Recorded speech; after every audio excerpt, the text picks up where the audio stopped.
খারাপ সময়টা হয়তো অতীত হয়ে যায়, কিন্তু মানুষের খারাপ ব্যবহারটা কখনো অতীত হয়ে যায় না। শুধু নিজে থেকে কথা বলা বন্ধ করে দেখো, দেখবে অনেক আপনজন বড় হয়ে যাবে। আসলে কেউ আপন হয় না। যারা তোমার ক্ষতি চায় তাদের আঘাত করবে না, তাদের সামনে একটু হাসি মুখে বাঁচবে।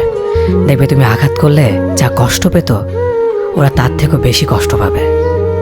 যত মিশবে ততই মানুষ চিনবে, অভিনয় যে কত প্রকার হয় তা বুঝতে পারবে। সবাইকে তোমার সত্যতা জানানোর দরকার নেই, যে যা ভাবে তা নিয়ে সমালোচনা করতে দাও। বেঈমান মানুষগুলো কখনো অপরিচিত মানুষ হয় না, খুব কাছের মানুষগুলোই বেঈমান হয়। মানুষ চেনা শুরু করলে এমনিতেই বন্ধুর সংখ্যা কমে যাবে, এটাই বাস্তব। 3টি কথা মনে রাখবেন: যে তোমাকে সাহায্য করে তাকে কখনো ভুলে যেও না, যে তোমাকে ভালোবাসে তাকে কখনো ঘৃণা করো না, যে তোমাকে বিশ্বাস করে তাকে কখনো ঠকিও না। ধোঁকা একজনেই দেয়, কিন্তু বিশ্বাস সবার উপর থেকে উঠে যায়।